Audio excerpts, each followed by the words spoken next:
um outro documento realmente muito importante que você precisa saber como fazer é a defesa do auto de infração ambiental. Bom, pessoal, muitas vezes o consultor ambiental é contratado para fazer defesa sobre questões que foram determinadas como infrações ambientais por meio de um auto de infração ambiental emitido pelo órgão ambiental, e muitas vezes eles não conseguem entender a importância desse documento e acabam fazendo apresentações realmente que não condizem com a importância desse documento. Saiba que a defesa ambiental é um documento que pode determinar se o empreendimento vai fechar ou não.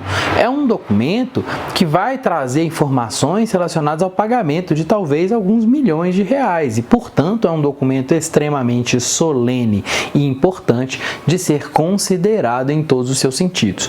Veja bem, a defesa administrativa é um documento que sempre está previsto na lei. Então, a primeira coisa que eu te recomendo antes de começar a fazer uma defesa administrativa é caçar qual o dispositivo da legislação que traz exatamente aquela determinação sobre o que precisa conter nessa defesa. Existem inúmeros órgãos ambientais no nosso país. A gente tem o IBAMA, a gente tem o ICMBio, a gente tem órgãos estaduais, as secretarias estaduais de meio ambiente, que tem órgãos estaduais como o COPAN, Suprans, IEF, FEAM, CETESB, INEA e uma série de outros órgãos ambientais estaduais. E temos também os órgãos municipais, por meio das secretarias municipais de meio ambiente, os seus conselhos e órgãos executivos municipais. Ou seja, a gente tem um conjunto enorme de órgãos que podem emitir autos de infração ambiental. Cada um deles precisa ter uma legislação, e essa legislação vai dizer o que é a infração ambiental. Lá tem que estar previsto o procedimento para você fazer a defesa. E aí, você precisa ler os artigos relacionados à defesa antes de começar a fazer uma, senão você vai errar, senão você vai esquecer, senão você não vai cumprir aqueles procedimentos que estão previstos na lei. E essas formalidades podem fazer com que o seu cliente, o empreendimento, perca a defesa. Então não adianta, você precisa aprender a lei da defesa antes de começar a fazer uma defesa. Mas se você conhece qual é esse artigo, você precisa se ligar de que cada vez que vai fazer uma defesa, corre o olho no artigo novamente. Vai lá no artigo e confere o que precisa ter numa defesa, porque é aí que você vai estruturar a sua defesa. Você precisa ter todos aqueles pontos que estão ali descritos no seu documento, para que o seu documento seja válido. Às vezes tem que pagar taxa, às vezes tem que juntar o CNPJ, às vezes tem que juntar o contrato social, às vezes tem que juntar a identidade daquela pessoa que está assinando, né, a procuração, tem que juntar a procuração, enfim. Tem vários documentos, tem os principais que precisam estar, mas pode ter outros. E se a lei pede outros, você precisa ter essa informação fresquinha lá na legislação para cumprir aquela determinação.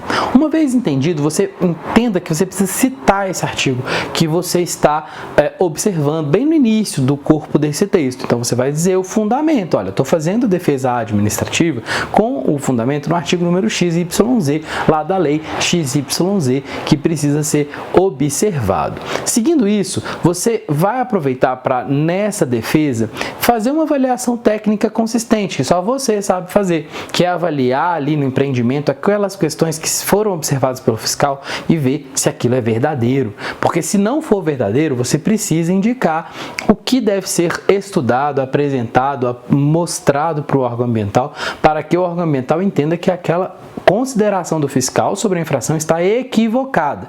Mas você não deixe de observar as formalidades legais. Por quê? Se esse auto de infração que está na sua mão não seguiu as formalidades previstas na lei, você precisa questionar essas determinações que ali se encontram. Então é preciso verificar se ele foi emitido pela autoridade competente, se aquele artigo que está ali descrito realmente fala que aquele item, né, aquele ato que vocês cometeram é uma infração ou não, e também se essa infração está corretamente descrita no auto de infração, se existe ali uma completude, né? Tá correto? Tá descrito correto? Ou ele só copiou o texto da lei na hora de colocar no auto de infração como descrição da infração? Ele precisa estar descrito. E aí, alguns requisitos essenciais essenciais que também estão previstos lá no artigo da lei. Então você vai olhar o artigo da lei porque lá vai estar escrito quais são as formalidades que precisam ser observadas pelo fiscal, para que você possa conferir. Esse é talvez o trabalho mais importante de uma defesa no auto de infração ambiental.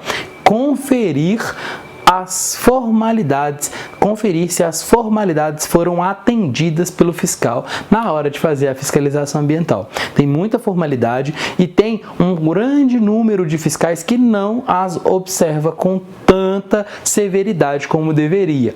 Eles deixam passar muitas coisas que vocês não podem deixar passar, tá? Outro ponto que também é muito importante para que você faça uma boa defesa é ter na sua mente que você não deve confessar absolutamente nada que o seu cliente, que o empreendimento fez. Mas como assim? Muita gente, na hora de se referir à infração, vai lá no texto e escreve, de acordo com por exemplo, quando ele vai citar o fato, fala assim, não, a supressão ocorrida, né, se você está sendo multado por uma supressão e você diz que a supressão ocorreu no texto da lei, do seu defesa, você está confessando que houve aquele crime. Eu não estou dizendo, houve aquela infração, desculpa, eu não estou dizendo que você deve mentir no auto de infração, não é isso. Pelo contrário, eu acho que inclusive isso não leva a lugar nenhum, porque se alguma coisa ocorreu, o fiscal observou e você vai dizer que aquilo é mentira, sem ter nenhuma prova, nem ter nenhuma base, porque aquilo não é correto, você estaria, de certa forma, fazendo uma defesa vazia, uma defesa muito simples, muito fácil, o papel aceita tudo, mas ela é vazia, ela não tem conteúdo, porque não tem realidade naquelas informações que você está levando.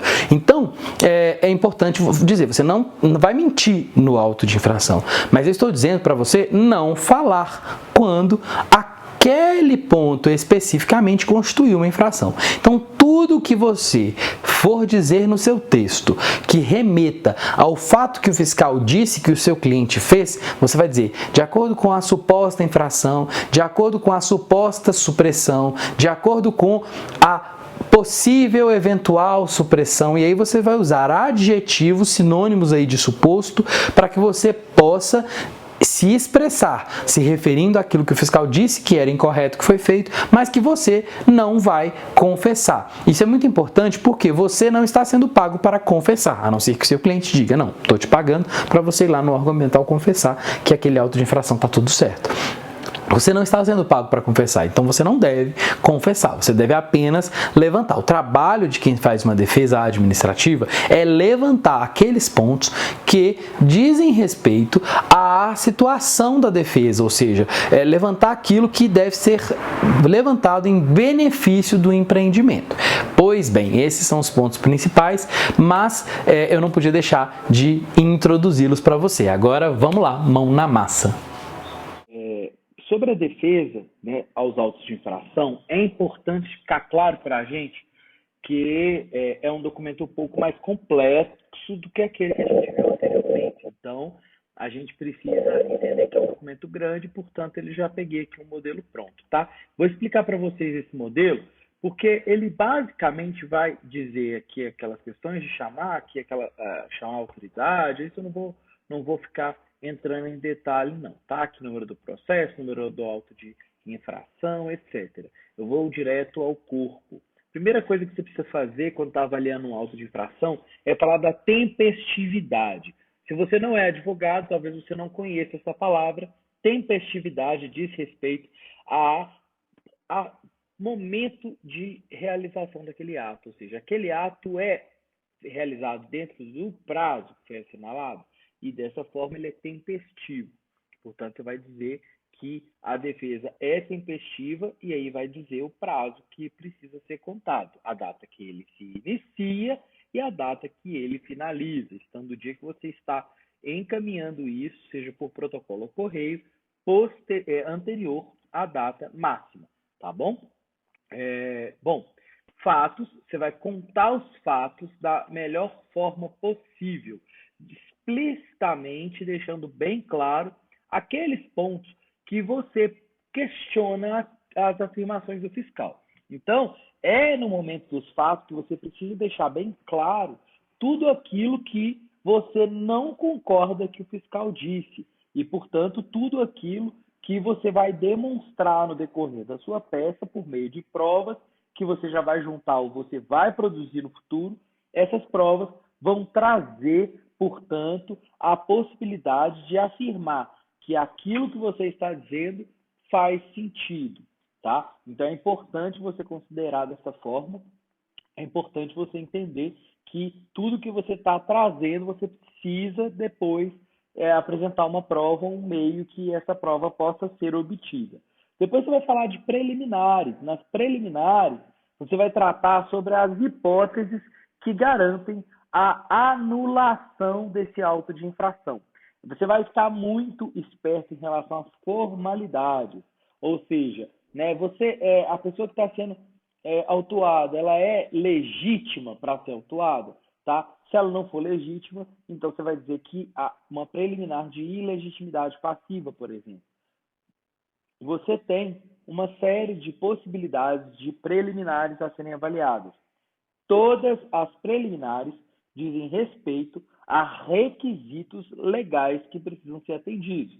Então, não tem descrição? Lá na legislação está escrito, porque para um auto de infração existir, ele precisa ter descrição. Se não tem, então você classifica aqui como preliminar de ausência de descrição. Você vai fazer afirmações logo em seguida relacionadas ao mérito, explicando sobre todos os aspectos legais e também os aspectos práticos o porquê as afirmações do fiscal estão erradas. Então, se ele diz, por exemplo, que o tamponamento de um poço não observou as normas vigentes, você vai dizer que ele observou as normas vigentes, né? Se você verifica que o técnico disse que não que é uma área de APP e, portanto, teve lá uma infração em razão da supressão não autorizada, e você identifica que não é uma APP, então você vai dizer que a área em questão não é uma área de preservação permanente, tá? Então você vai trazer aqui as afirmações jurídicas e depois você vai, obviamente, né, explicar sobre a cessação de alguma suspensão ou embargo que estejam atrelados a esse auto de infração. Você vai reclamar do valor excessivo da penalidade de multa e isso vai ser feito especialmente levando em consideração todas aquelas atenuantes que podem estar previstas na lei. Então você vai questionar nesse momento, né, de acordo com a legislação, todos aqueles pontos que poderiam ser melhor considerados pelo fiscal para gerar um valor mais baixo. E, por fim, pessoal, a parte mais importante, o centro, o resumo da nossa petição de defesa é a última sessão, que a gente vai trazer os pedidos e requerimentos, porque é aqui que você vai pedir para o órgão ambiental exatamente aquilo que precisa ser pedido.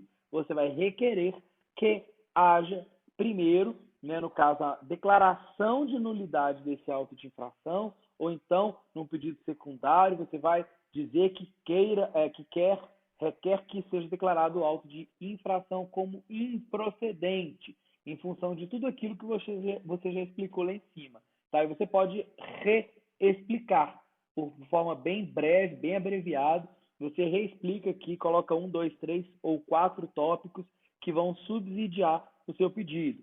E aí você vai concluir fazendo os pedidos aí de estilo, com apresentação de testemunhas, protesto pela juntada de novos documentos e, por fim, vai assinar. Então, essa é a forma de você fazer uma bela defesa. Esses itens precisam estar na sua defesa a auto de infração ambiental, para que você possa atingir aí ótimos resultados.